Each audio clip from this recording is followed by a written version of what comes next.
Redeemer exists to help connect Jesus to people, people to community, and community to mission. And we envision a movement of people that are believing in Jesus, living in community, and planting all kinds of churches. Redeemer isn't a building.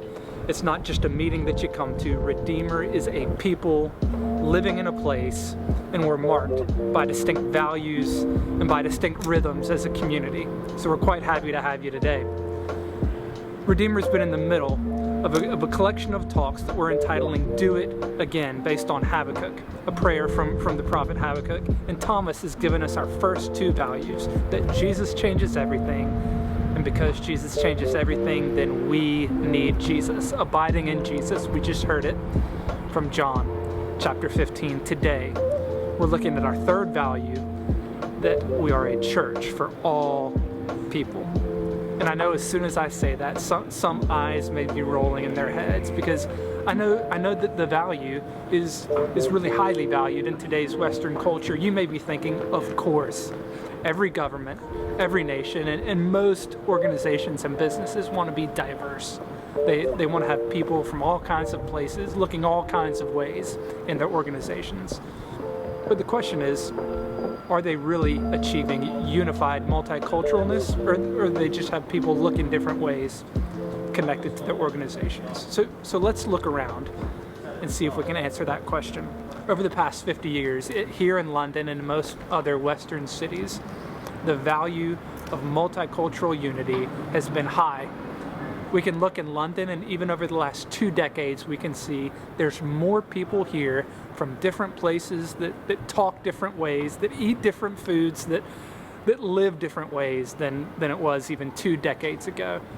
You and I, we have access to different things in a city like London because different people are living here because of the value of diversity.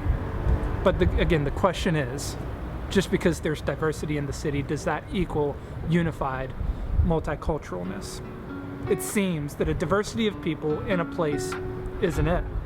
We know that to be true even when we look around. We see different ethnic minorities that have moved here, like South Asians. We see Middle Easterners, especially the Syrian community that's moved here, and they stay in their own segmented monocultures. Even though they live in a diverse city like London, they stay siloed off from the rest of the community. We see this with lots of other minority groups as well. And before we solely lay the blame on an institution or a government, I think it's important that we look at ourselves. And for me, that starts with my kids' school, the place where we gather as a community most days, Salisbury Primary School, that boasts, rightfully so, of a diversity of people being involved in the school. Over 30 languages are spoken in the homes of the kids that go there. And it's a wonderful thing to walk into the school gate, to pick up my kids or drop them off, and to see people that look different than me, that talk different than me. They're living in different communities even than I am, in houses that look different than mine. And yet, so often is the case that I come and pick up my kids, these people that look different than me and talk different than me, they come pick up their kids. And we go our separate ways back across the proverbial tracks, never to have really experienced life in any side-by-side way. That's my experience. I would imagine many of us have a similar experience as well. Think of German Chancellor Angela Merkel, who she actually said that the German effort to form multicultural unity failed. She said, quote, "The approach to build a multicultural society and to live side by side and to enjoy each other has utterly failed." And it doesn't stop in Germany. The same is true. Emmanuel Macron said the same thing recently. We're all looking for it. We all want it. Me personally, the communities around us, and even the states around us want it, but it's hard to find.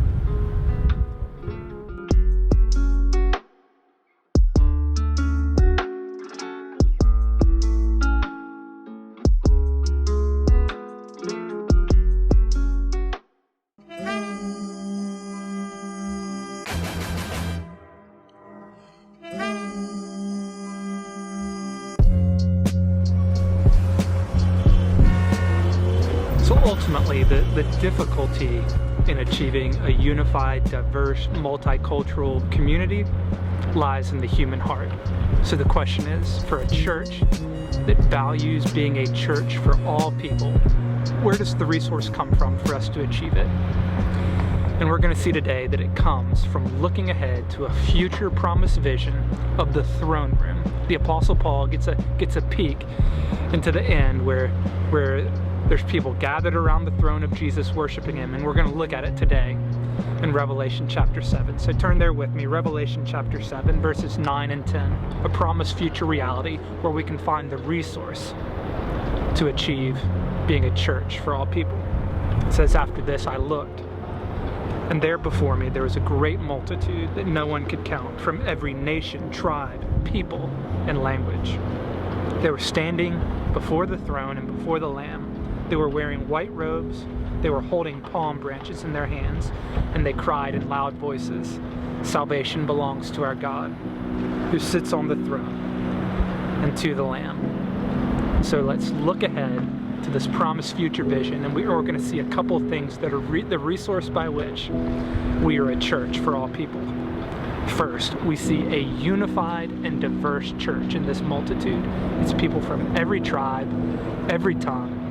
They're speaking all kinds of things. They're from all kinds of places, and they're unified. All it just says is there's a multitude, and they're gathered before Jesus. It's what Jesus has always been about. We see in the beginning that Adam and Eve were created to go fill the earth. They were to multiply and fill the earth. People worshiping Jesus. We see it in Abraham. Abraham was called to be blessed and to also be a blessing to all the nations on earth. We see it in David. King David was promised that the root of Jesse would ultimately bring blessing to all people on earth, and ultimately Jesus came so that no longer Jew or Gentile would just receive blessing, but that all people in Jesus would receive blessing, and all of those people are unified, worshiping him in the end. It's always been God's plan for his glory to fill the earth as the waters cover the sea, and it's done primarily through lots of different people worshiping Jesus. We see a unified and diverse church. We also see them around Jesus, united. We're told that they're standing before the Lamb. This lamb is a reference to the Old Testament sacrificial system where each family, they would place their hopes in salvation being found in a lamb, a pure and spotless lamb that was sacrificed to bring them atonement. And they did it year after year, and ultimately in Jesus, the pure and the spotless one laid down his life once and for all so that no more lambs had to be killed, but we can look back to the cross and we can find salvation in Jesus. And for you and me, the question is, aren't there plenty of good causes for diverse people to be unified around? And the answer is yes. There's lots of charismatic people to unify around. There's lots of great causes to come together and bring all kinds of people together. But there's none better than Jesus. There's no better way to unify a diverse group of people than for lots of people to realize, I've sinned. There's no way that I can measure up. But in Jesus, I can. I receive his righteousness. I receive grace from Jesus. I receive adoption into the family of God. And I don't have to earn it. I can completely receive this gift of grace. There is no better way to be united than through the gift of salvation from Jesus. We also see that there's going to be a multitude praising Jesus. They're not just gathered around, but they're praising Jesus. People from every tribe, every tongue, every nation. They're not just standing there. They've got their eyes on the Lamb. They're looking to him, giving him praise, and giving him honor. And the reality is, the hard part in finding diverse, multicultural communities is that so often we're focused on ourselves. It's divisive selfishness. And the way for us to continue to be a church for all peoples is to get our eyes off of ourselves and our own preferences, and it's to get our eyes on Jesus, praising Jesus. That's what we see, this future promised vision. And Jesus ultimately is the antidote to all our selfishness, all our own desires that divide. We get our eyes on him, and this promised future vision is the resource by which we are a church for all people, a multitude of all kinds of people praising the Lamb.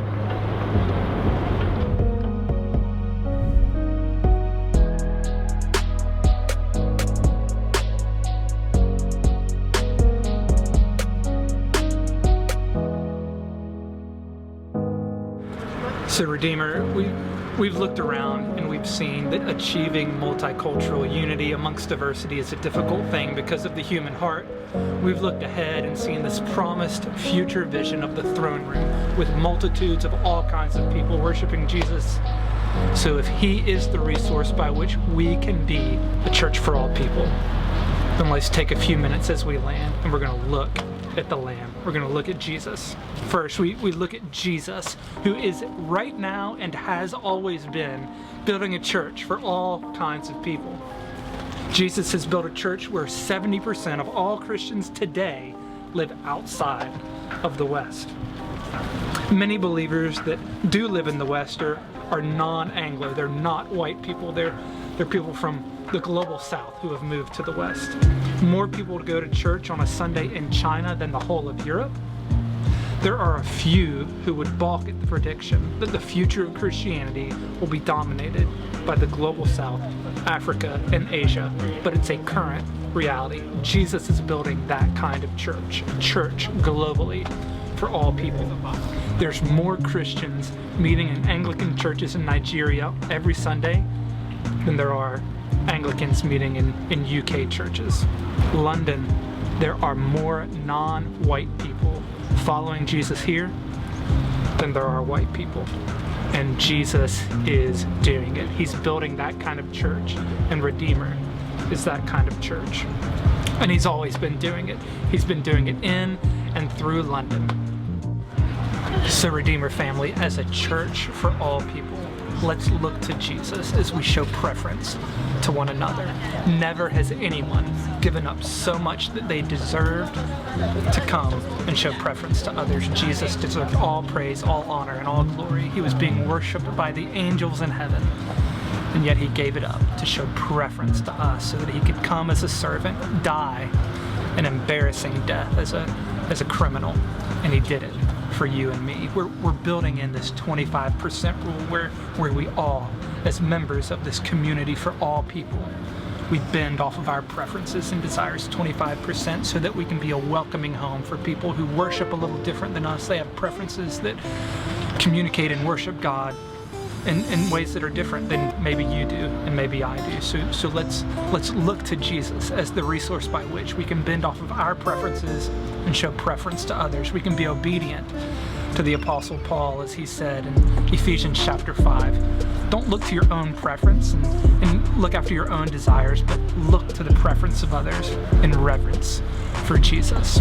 We have to look to Jesus as he's the one who's the resource for this.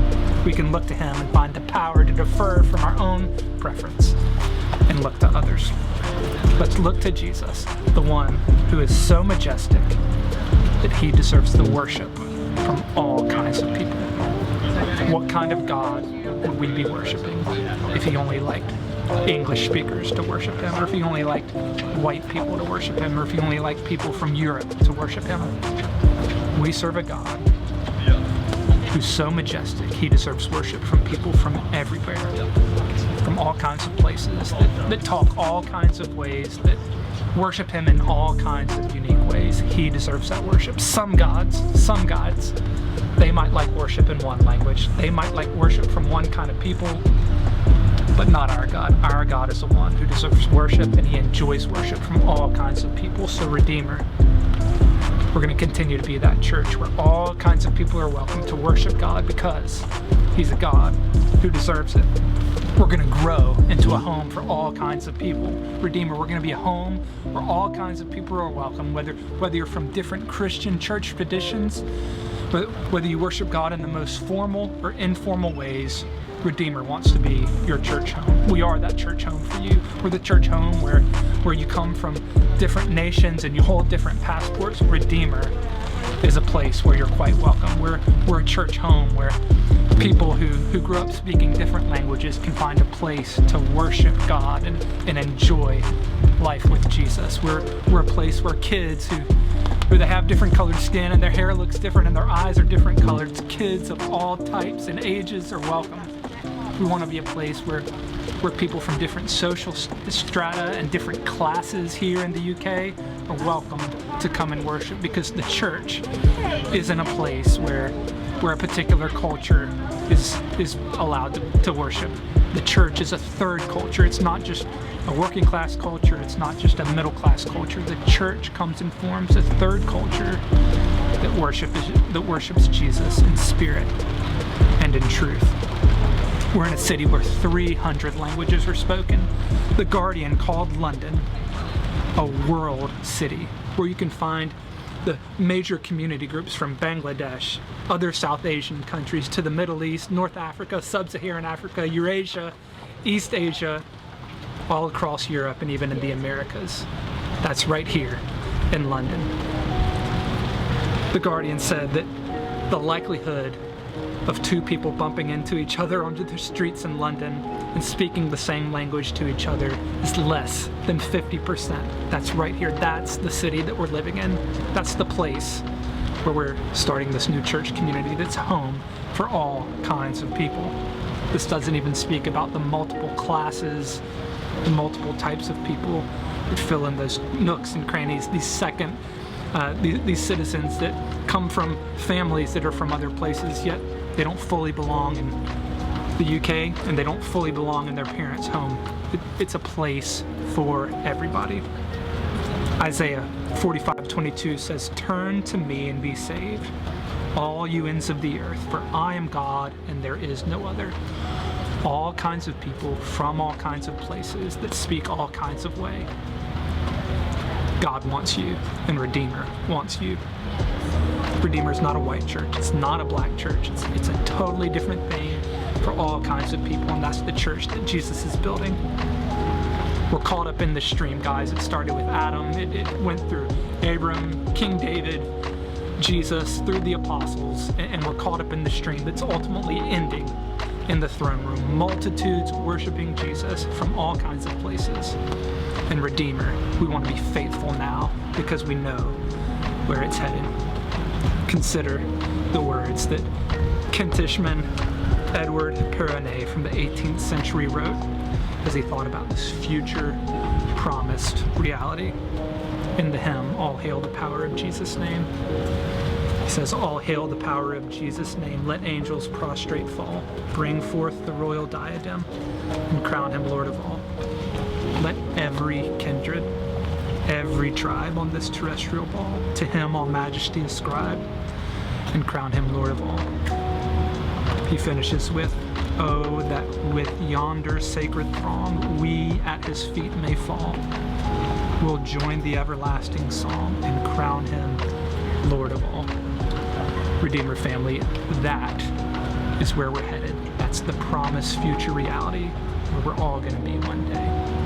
So let's be about it right now, as we're a church for all people.